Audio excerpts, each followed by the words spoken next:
Welcome into the February 1st edition of the Locked On Leafs podcast. I'm Mike DiStefano with Dave Morassutti. It's game day and the final day ahead of the All-Star break for the Toronto Maple Leafs. They are hosting the Boston Bruins. We'll tee that game up for you guys and debate if the division is still within reach, and if they win this game, could they still get to the top? We'll have that discussion. Also, Mitch Marner sporting some juicy skates out there, as he called it in practice today. We'll break down those skates as well and play some audio from him today at practice, talking about those skates that he plans on wearing at the All-Star festivities. All that more coming up on today's edition of the Locked On Leafs podcast. You're Locked On Maple Leafs, your daily podcast on the Toronto Maple Leafs. Part of the Locked On Podcast Network, your team every day.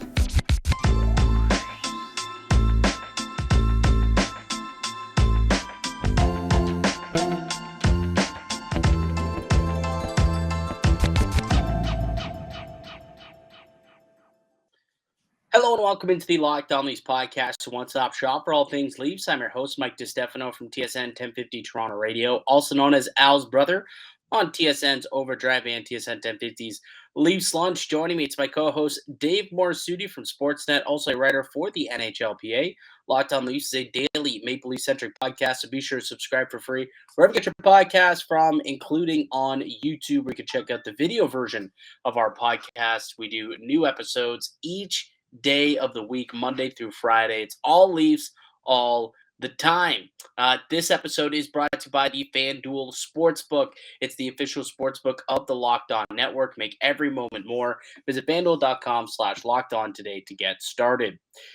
It's a big game today, David. A big-time game between the Maple Leafs and the Boston Bruins. It's your second team in the Atlantic versus the first team in the Atlantic. Is there still a race? That is a question that we will try to answer over the next 20, 25 minutes or so. But before we get into all that, we got to talk about what the hell is on Mitch Marner's feet today. We got to talk about it. We got to do it because that's what we do here on the show. We talk about the minutia of what's going on within Leafs Nation. So Mitch Marner voted to the All-Star break or voted into the All-Star game, rather. And he's breaking in these new Miami Vice skates that he plans to debut at the All-Star game in Miami. They're pretty cool. The white skates with some pink and blue. Now, apparently it's got the Toronto skyline on it too, which I didn't realize, which is pretty sweet. We have a video that I think we can play here of Mitch Martin talking about it. Before we kind of get into it, why don't we play it? Let's go ahead and play it, and then we can talk about it on the other side. One riding a croc, one riding a shark, and then just, the city outlines. The white look, I think, looks sick though. Yeah, I mean, that's kind of the idea of them. I want to do something cool for the All-Star game. Don't really get to customize a lot of stuff as hockey players, so obviously Austin's done a great job of it this year with his skates and everything like that. So Drew and I decided to try and make something up. There's another treat coming that I already have as well that probably get worn at one of the games too, but that one's going to be a little bit more, show and tell then. What were the reviews like at practice today from the teammates? A couple guys thought it was pretty juicy looking. A couple guys were chirping me, but that's what's usually happened with our team. I think everyone probably likes them, but they're never going to say it to your face because it's better just to make fun of you and chirp you. So that's how this team rolls. It looked like Alex was playfully kind of flipping putts. Yeah, him and Haller were trying to get some scuff marks on him early, so obviously it's going to happen eventually, but try to keep him as white as possible until just that Saturday or Friday. Obviously, the first special occasion, can you ever see yourself wearing them in a regular game?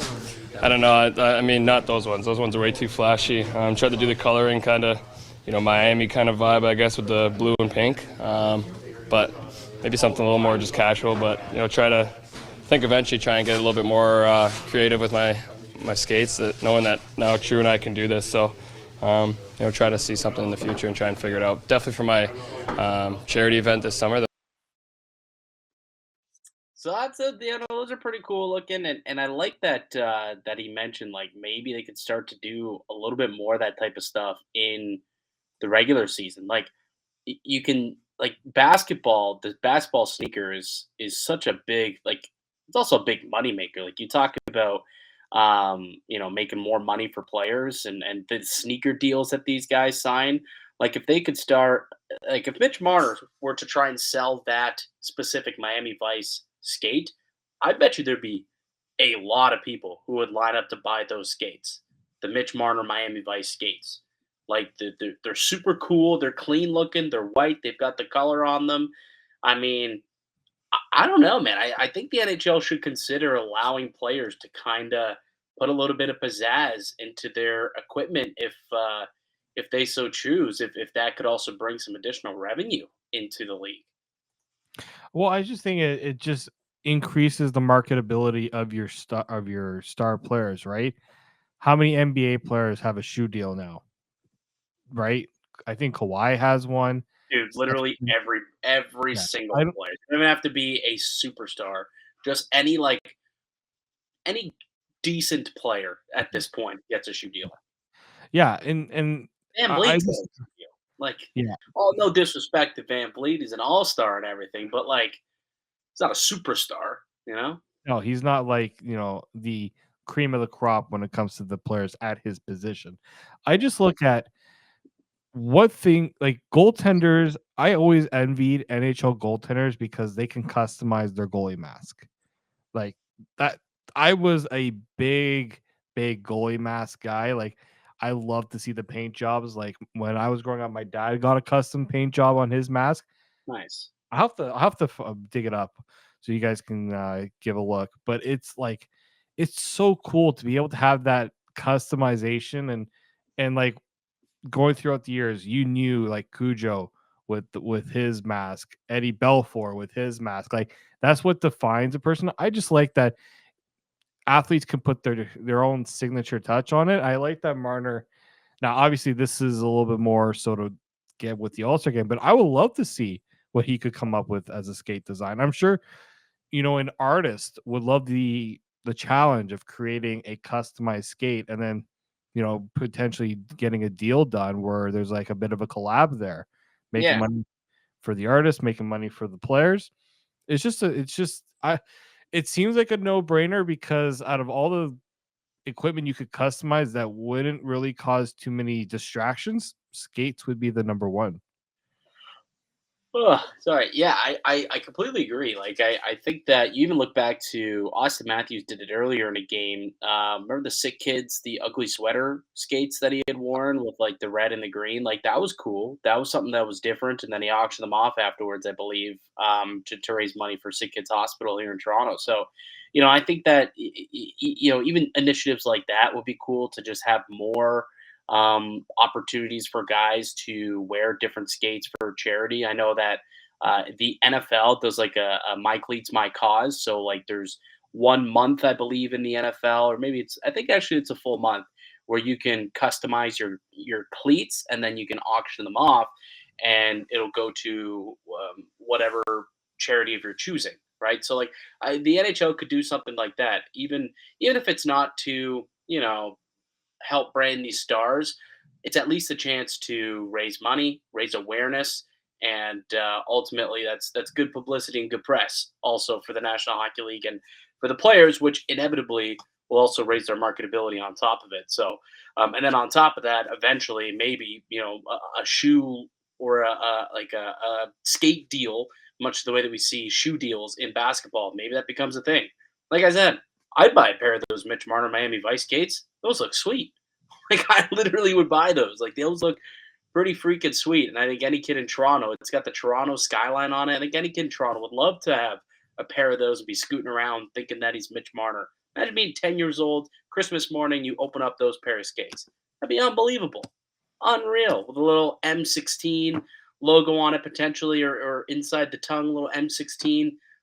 This is the type of stuff that other sports do, namely the NBA, that I think that the NHL, they have an opportunity here. Maybe they could try and take it. That was just something that I thought about as a further discussion on these skates. Like, oh, it's cool you're wearing them in an All-Star game, but I think it'd be awesome if we could get players doing this on a regular basis, and maybe not as flashy as what Mitch Marner, as those ones in particular, but ones that still could color match with your team's jersey color and designs and whatnot, or if you have like a St. Pat's Day and you're trying to break in like something with a little green into it, and it's a St. Patrick's limited edition Marner skate. You know what I mean? Like just something like that. I think would be super cool.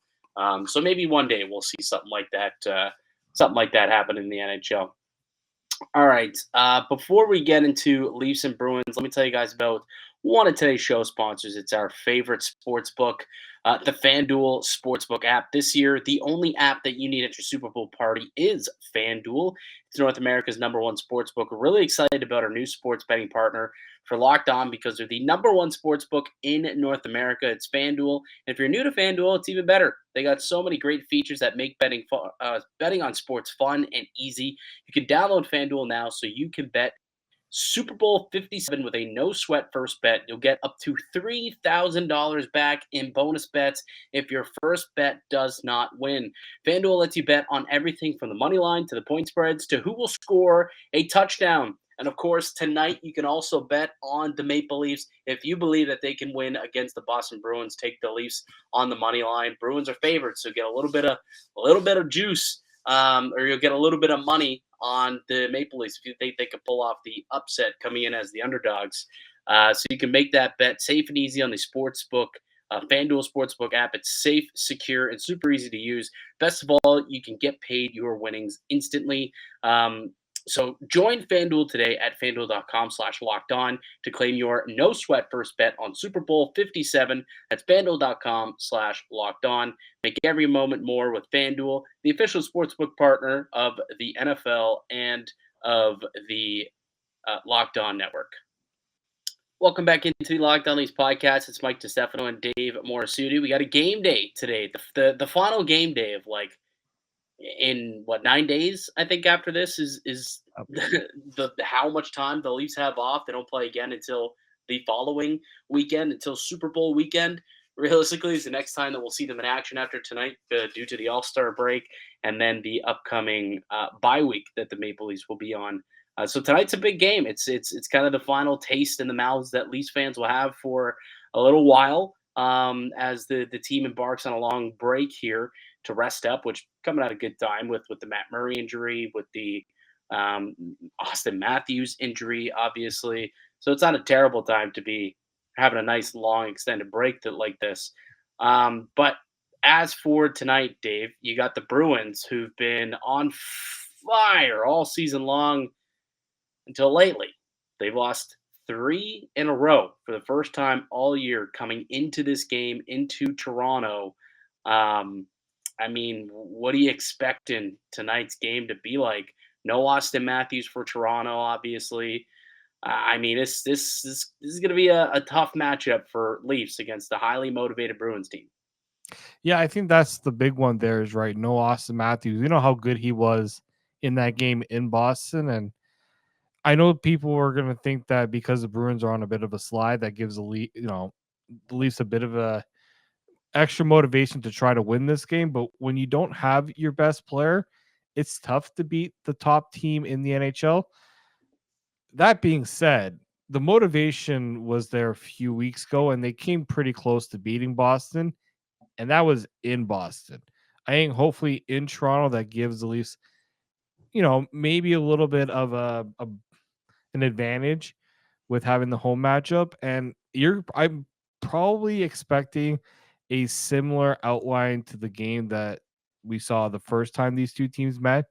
Kind of low scoring. The Leafs are going to have to try to play a little bit better defensively just to try to negate what the Bruins do offensively, because Boston's still putting up big numbers, right? They still have the depth of scoring. You look like their last 3 games. I know that their last 3 games they've lost. Only one of those games did they lose by multiple goals. The other 2 games were by 1 goal. So the Bruins are going to keep it close. I expect this to be a close game. Yeah, I think it should be a close game. Definitely should be one. I believe, Boston's coming in as the favorite team, as they should be. I know that they're the road team, but, they're the Boston Bruins who just simply have not lost a game. They just don't lose until recently, right? So this is why it's kind of an interesting time to be getting Boston in Toronto. I wonder about Ilya Samsonov though. Like he's going into what'll be his 8th straight appearance, and workload is something that's definitely starting to creep up in the minds of some people. Is like, how many games in a row could this guy play? He was supposed to get the night off on Friday. We all know what happened. I would imagine he'll be pretty busy tonight as well. But positive side is that it's the last game for a while, so he will have a chance to really get some rest after tonight's game. But do I have the trust that that Ilya Samsonov will be on top of his game, as he's had a really big workload of late, to keep this one a low scoring one? I hope so. I hope that's the case. Just not 100% sure if that's going to be the case. You know what I mean? Yeah, that's where, when you have the better goaltender, which the Bruins have had more so this season, but yeah, Well, Lena it's Solmark right now is your leading candidate for the Vezina. yeah, Betting favorites were on FanDuel. yeah. So like Samsonov will have his work cut out for him. He also did beat. He did go toe to toe with a guy like Sorokin. It came out pretty well on the other end of that. Like, but yeah, like Omar. Yeah, exactly. So like Samsonov has earned the benefit of the doubt that he is going to put the Leafs in the best position to win. Other than the Senators game, he's been rock solid, right? He wasn't in the net the last time the Leafs played the Bruins, right? And the last time he did play against the Bruins, he left with that injury. Right. So, this might be a decent matchup for him. Also, his streak at home is, I think that's something I will definitely rest my hat against, and giving Samsonov a bit of an edge. He likes playing at home. Well, So the streak's over, but still a really good record.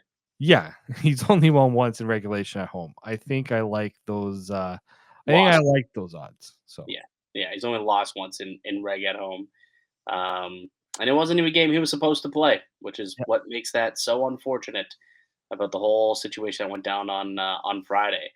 Not a whole lot of changes to the lineup from what we saw on Sunday's game.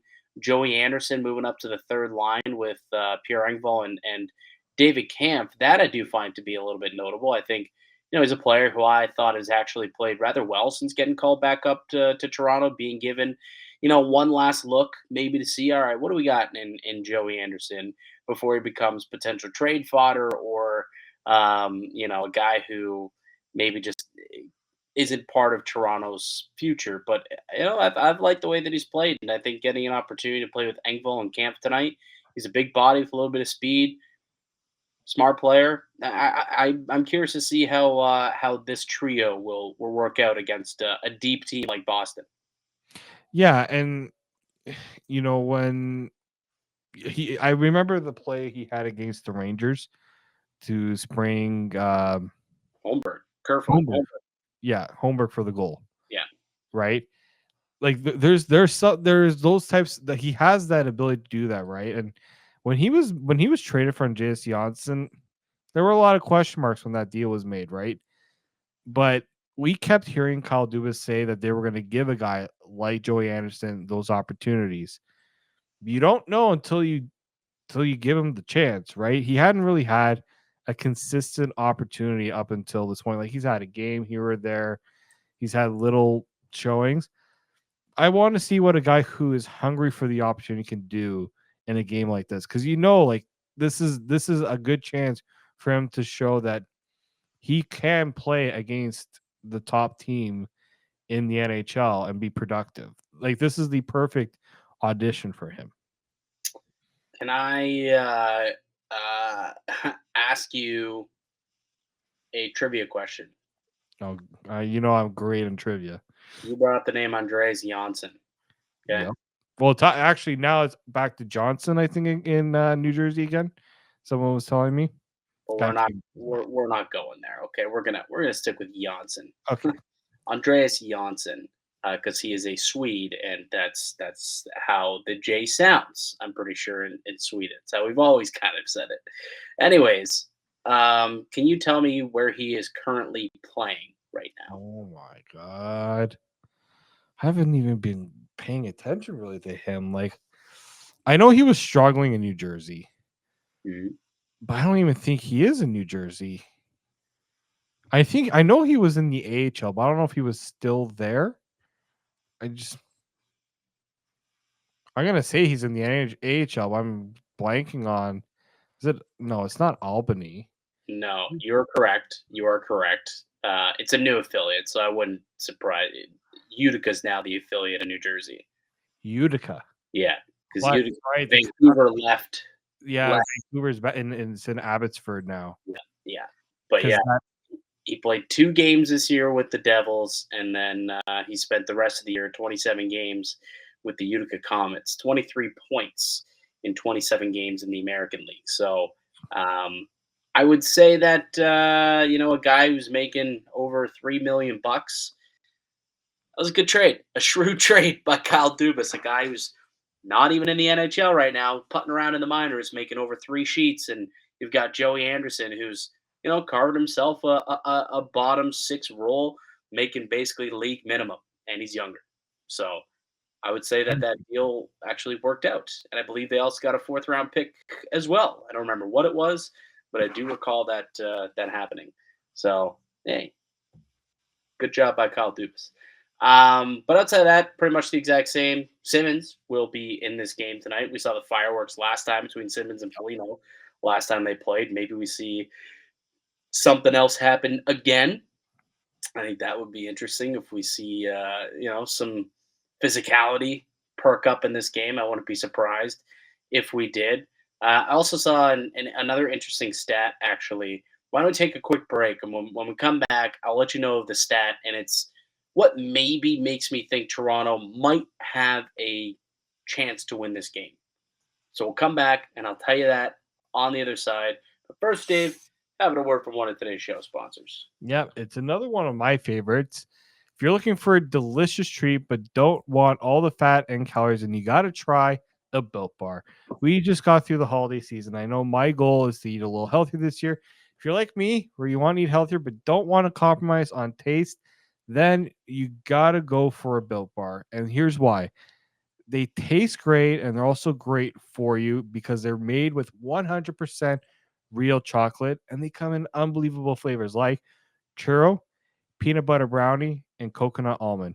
I'm not sure how Built does it, but these bars taste like a candy bar while maintaining amazing macros. And what's even better is that they are healthy, only 130 calories, 4 grams of sugar, and a whopping 17 grams of protein.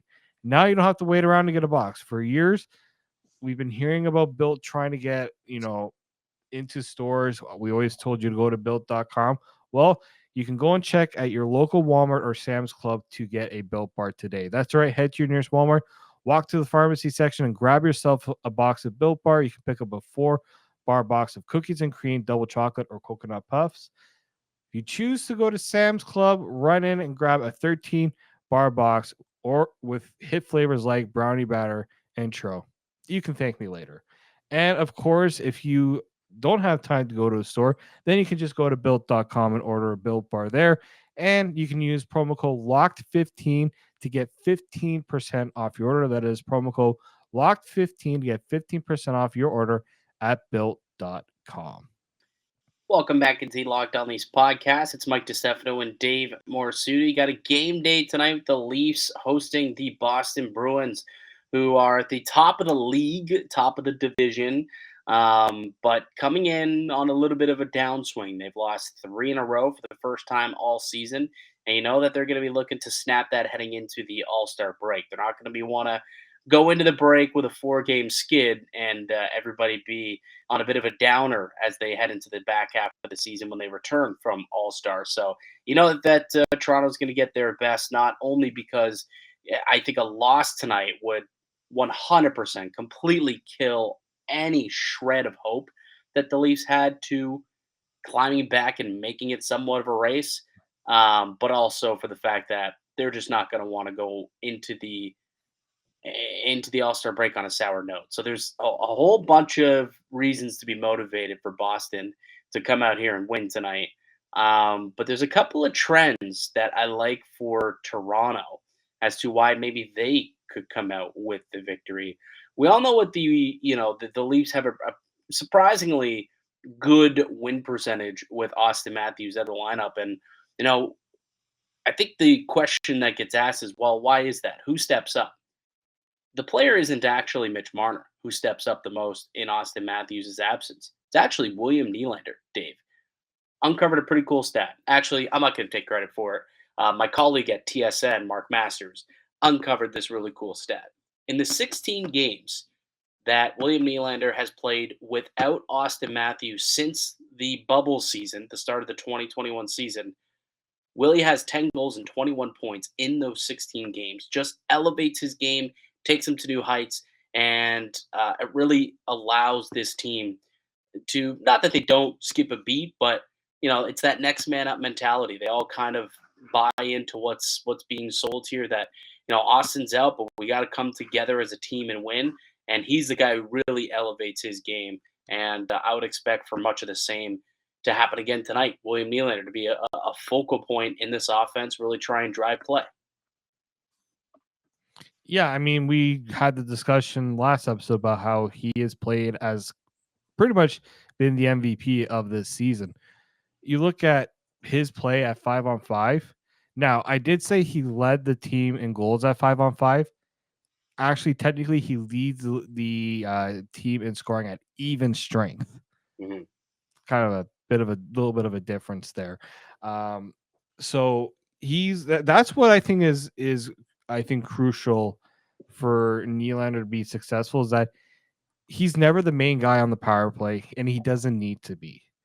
I think that's just another impressive stat, in my opinion, is that, people like to say, oh, I'd rather have, I've seen it, I'd rather have Ryan Nugent-Hopkins over William Nylander.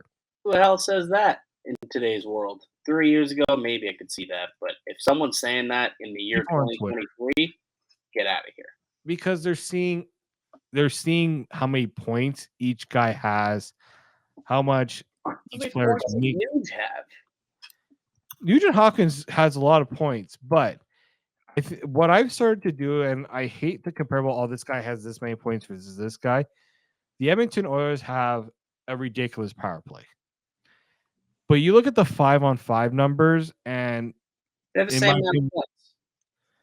Yeah. Nuge has one more point, sorry. One more point. But then if you go and you look at the 5-on-5 numbers, that's where the comparison stops, in my opinion. Yeah. So that's where I think, that's why I like Nylander's game so much, is because he's doing it at 5-on-5, right? He's not a guy that requires the power play to get him going. Does he score on the power play? Yeah, we've seen that he can be a very effective player on the power play, but that's not where he is, where he makes his money. So, yeah, I really do like how he stepped up with Auston Matthews. I still would prefer him to play on the wing versus at center. I like that decision to not have him play center. Like once in a while if it's needed, but I still think he's shown that he's a better player at center. Now I will say that in the past, William Nylander has been a guy who I feel like has kind of padded a little bit of his stats on the power play, where the 5-on-5 numbers haven't been the best, we'll call it. But I think this year, you're right. Like he's playing way better at 5-on-5 and is on pace to do things that he's never done before. Like his career high was 45 points at 5-on-5. That was back in 2017-18. Last year, he only had 40 points at 5-on-5. This year, he already has 32 points at 5-on-5. And he's 4 goals off from matching his entire goal total at 5-on-5 from a year ago with 30 games to go. So to your point, yeah, this year it's been a totally different story with Nylander. And what that tells me is that, and I know a lot of people sit there and think we just spew out numbers and what do they mean? Well, what that tells me typically when you look at trends is, it's not reliant on a hot power play, because power plays could go cold. If that happens, and the points are going to go cold. What this means is he's getting these points playing at 5-on-5, and that means he's doing it consistently, which means that there's a good chance that this production that he had in the first half of the season leading up to the All-Star game is something he can replicate going forward into the second half of the season. So that's something that certainly is definitely an encouraging sign to see with William Nylander. In terms of team stats, though, the Toronto Maple Leafs are coming into this game with a 4-1 record with Sheldon Keefe as the head coach against the Boston Bruins. They're 4-1 in their last 5 games at home against the Boston Bruins, having that last change. So, and then we know how much better Ilya Samsonov plays when he's at home as opposed to on the road. He's got a .930 save percentage at home, 15-1-1 record at home, and a real solid goals against average as well. So all of that kind of goes towards Toronto, and maybe they can come up with the win tonight. And if they do, Dave, if they do, they shrink the division lead to just 9 points for the Boston Bruins. Is that possible for the Maple Leafs to make up in the back half of the year after the All-Star break? Or do you still think no matter what happens, win, lose, or draw, the Leafs don't have a chance in hell at catching the Boston Bruins? I think if they win this game, I like their chances more. Well, obviously. Right? I still think it's possible. I mean, we have seen weirder things happen. Like Boston has been playing so well, and I never thought the Leafs would even get anywhere close. But then you kind of see that the Bruins got a little. When they lose a couple of games in a row, and then you hear it's the first time all season, it's almost like, okay, is this the moment where they kind of see a bit of a let off, right? They still have that West Canadian Western road trip. It's usually a tough road trip. So yeah, I mean, what the Leafs are going to need like the Bruins to lose a few games. I think the Leafs are very much capable of maintaining their pace, right? Their pace is, I think, a little more believable to be able to maintain than what the Bruins have done.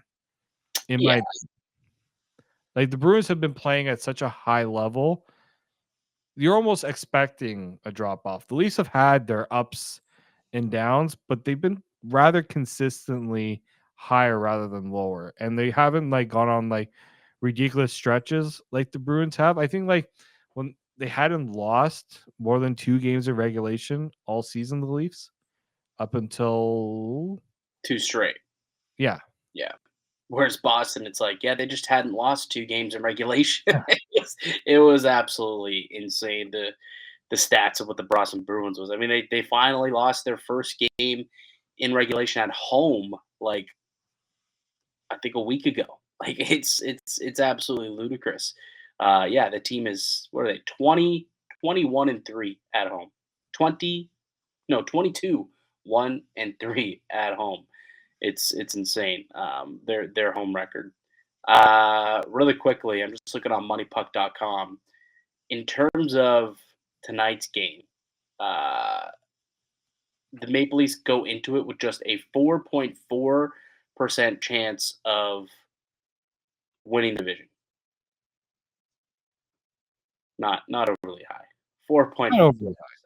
But I'm just let me see if they win.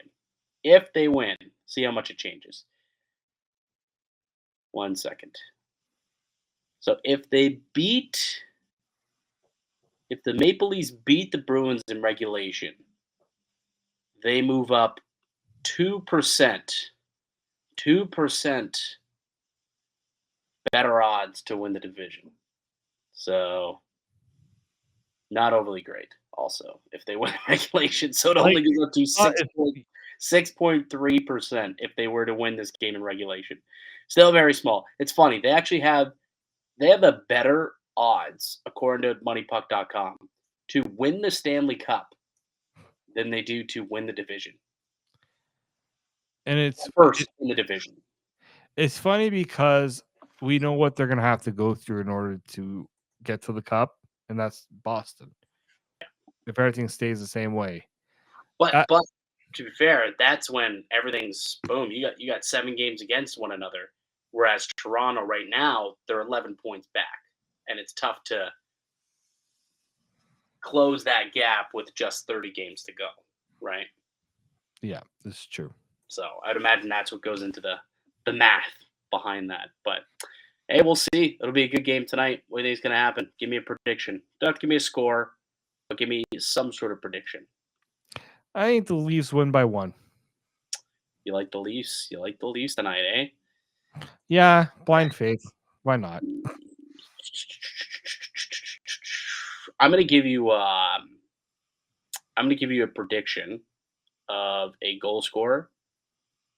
I think we see the same guy who typically elevates his game when Matthews is out do the same. William Nylander. Anytime goal on FanDuel will pay you plus money. I like those odds. William Nylander will score a goal tonight. Take it to the bank.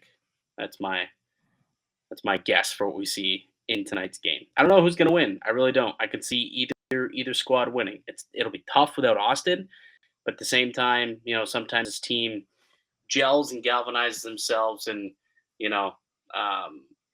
puts it all together for one last performance ahead of the All-Star break. Maybe we can see it happen. Maybe we can see Magic Mitch have himself a day, Nylander have himself a game. Maybe we could see Pierre Engvall get another rip like he did a couple weeks ago against the Boston Bruins. Get some depth scoring up there. Who knows? But I think it'll be a good one. And the last Leafs game we'll see for a while. So let's all enjoy it also.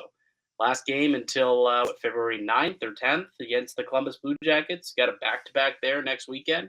So enjoy this one because then it'll be a long while until we get to see Maple Leafs hockey again. All right, Dave. That doesn't mean that we are off, by the way. We still will be here every weekday breaking down what's going on in the hockey world. I think we got some potential interviews lined up for next week and some fun trade speculation conversations to get into next week. I'm excited for some of the chats that we'll get to have next week without there being any hockey, so we can kind of just go all over the place and talk about whatever we want, as opposed to the day-to-day minutia of what's going on in the NHL. So that's what's on tap for us next week. But we'll be back tomorrow with another podcast episode to recap tonight's game, Leafs Bruins down at Scotiabank Arena.